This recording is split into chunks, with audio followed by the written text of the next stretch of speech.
Hello, Kim here. Thank you so much for taking the time to listen to my pitch for The Overt Teacher. So, The Overt Teacher is a drama with a little comedy, sort of like Bad Teacher meets Eat, Love, Pray. So here's my log line. Suspended for her tell-all book on the harsh realities of teaching, an unhappy teacher quits. After a year away, she is drawn back into the classroom, rediscovering the joy for teaching that she once thought she lost. So our main character, sorry about that. So our main character, Mrs. Ford, is around 31, 32 years old. She is approaching her 10th year of teaching, and she's getting a 10-year itch. And she's afraid that this is going to be the rest of her life.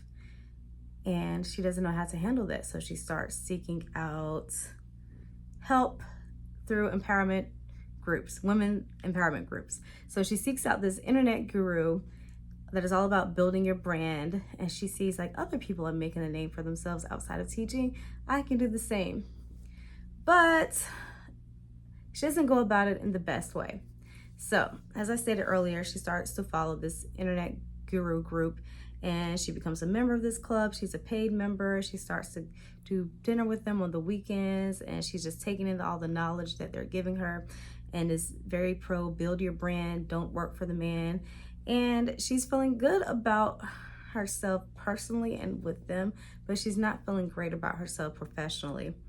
So she deals with this by writing a book about teaching. And the group really doesn't directly influence her to do this, but they make her feel bad about her profession unintentionally. When she's with them, they say things to her like, oh, you're a teacher, I can never, or oh, how do you deal with those kids, or oh, how do you deal with the principal, and it just begins to eat at her, and she thinks she's handling it the best way by pouring her heart and soul into her book. And she just believes that she's going to publish this book and it's going to bring her life-changing income.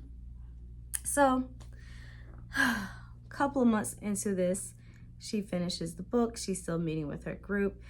You can see that she's beginning to change a little bit differently, dress differently and carry herself differently. As before, she was always super early for work, staying late, helping kids with extra activities. She dressed as if she came in to move and to be busy. She typically wore comfortable shoes and khakis and cardigans, and now she's switched to wearing heels, not moving as much, definitely doesn't come early or stay late. And her supervisor asks her, is everything okay, or if she's looking for a new job. And, she reassures him or her that everything is fine. But it's not. Eventually, her book does land a deal and it is published, and her supervisor finds out about it. So he calls her down one day for a meeting about her book, and they have a one-on-one about it. And she takes in his advice, and he tells her all the things that could be taken wrong and why the book could negatively influence, the profession or people who are considering going into the profession. So she's still hanging around her other group, but she's also considering what her supervisor has told her.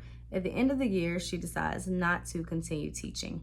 And then she takes the next couple of months to promote her book, but eventually the excitement about it kind of dies down. It gets more of a negative reaction than a positive reaction like she hoped for. And that kind of eats away her self-esteem too. So she kind of goes into a deep reflective moment, a little self-discovery journey, and tries to really get at the core of what her values are and what she wants out of life. And as she's going through this, she begins to see her friend group differently. And when I say friend group, I mean the internet guru girls. She realizes that a lot of the influence that they seem to have is sort of like pay for play, and that they really aren't that influential at all, and they really aren't making a difference in the lives of people like she was doing before when she was a teacher.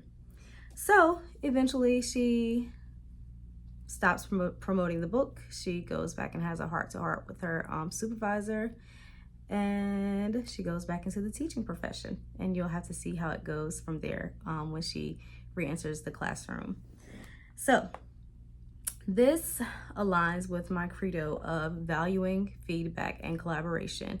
And it's sort of a catch-22 in this story, because on one end you have Mrs. Ford accepting feedback, and I guess she sort of sought collaboration from the wrong people with the guru group.